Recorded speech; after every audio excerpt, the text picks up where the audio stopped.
తెలుగు చలనచిత్ర పరిశ్రమ యొక్క ఖ్యాతి దేశ విదేశాలకు వ్యాపించడం ఒక తెలుగు వాళ్ళగా మనం గర్వించదగ్గ విషయం. ఇప్పుడు పాన్ ఇండియా లెవెల్లో తెలుగు వాళ్ళ హవా మామూలుగా లేదు. మన బాహుబలి తర్వాత మన స్థాయి బిజినెస్ ఎక్కడికి వెళ్ళిందో మనందరికీ తెలుసు. అంటే కల్కి లాంటి సినిమాలు కూడా ఇప్పుడు జపనీస్లో కూడా రిలీజ్ అవుతున్నాయంటే మనం అర్థం చేసుకోవచ్చు. బాహుబలి తర్వాత ఎటువంటి పరిణామాలు జరుగుతున్నాయి. మన తెలుగు దర్శకులు బాలీవుడ్లోను పాన్ ఇండియా లెవెల్లో ఎటువంటి రికార్డ్స్ క్రియేట్ చేస్తున్నారో చూడవచ్చు. పుష్ప కూడా బాహుబలి రికార్డ్స్ని క్రియేట్ చేయడం అంటే బ్రేక్ చేసింది. 1823 కోట్లు సుమారు 32 రోజుల్లో వసూలు చేయడం మామూలు విషయం కాదు. ఇప్పటికీ కూడా థియేటర్లో ఉంది. పైగా ఇప్పుడు పొంగల్ సెలబ్రేషన్స్ ఉన్నాయి, సెలవులు ఉన్నాయి. సో ఇంకా కూడా 2000 కోట్లు కూడా దాటేటువంటి అవకాశం ఉందని ట్రేడ్ వర్గాల్లో కూడా చెప్తున్నారు. మరి అటువంటి ఇండస్ట్రీ ఇప్పుడు చెన్నై నుంచి ఇక్కడికి రావడం జరిగింది దాదాపు 50 ఏళ్ల క్రితం. ఇప్పుడు మరి ఆంధ్రప్రదేశ్కి వెళ్తుందా అనేది ఒక చర్చ జరుగుతుంది. ఎందుకంటే తెలంగాణలో సినిమాటోగ్రఫీ మినిస్టర్ కోమటిరెడ్డి ఇక్కడ ఉన్నారు, అంటే ఇండస్ట్రీ మాత్రం ఇక్కడే ఉంది. సరే, ఇండస్ట్రీకి సంబంధించినటువంటి నిర్మాతలందరూ కూడా ఆంధ్ర ప్రాంతానికి చెందినటువంటి వ్యక్తులు. 90% ఆంధ్ర ప్రాంతం. ఒక దిల్ రాజు మినహాయిస్తే పెద్ద నిర్మాతలు అందరూ కూడా ఆంధ్ర ప్రాంతానికి సంబంధించినటువంటి వ్యక్తులే. అక్కడ కూడా కందుల దుర్గేష్ ఉన్నాడు, ఏపీ నుంచి కూడా సినిమాటోగ్రఫీ మినిస్టర్. అయితే పవన్ కళ్యాణ్ కూడా ఇప్పుడు డిప్యూటీ సీఎంగా ఉన్నాడు. ఆయన సినిమా హీరో, అందులో ఇప్పుడు ప్రస్తుతం టాప్ హీరోల్లో అతను హీరో. ఇండస్ట్రీ ఖచ్చితంగా ఆంధ్రప్రదేశ్ వైపు రావాలన్నటువంటి పరిణామం జరుగుతుంది.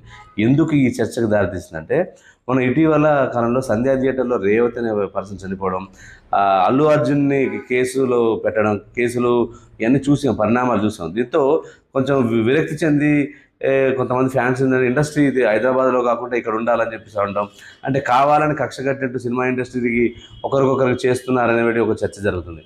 ఇటువంటి తరుణంలో రేవంత్ రెడ్డి కూడా ఇండస్ట్రీతో పాటు ఒక గ్లోబల్ ఇండస్ట్రీగా ఎదగాలనే ప్రయత్నం జరుగుతుంది.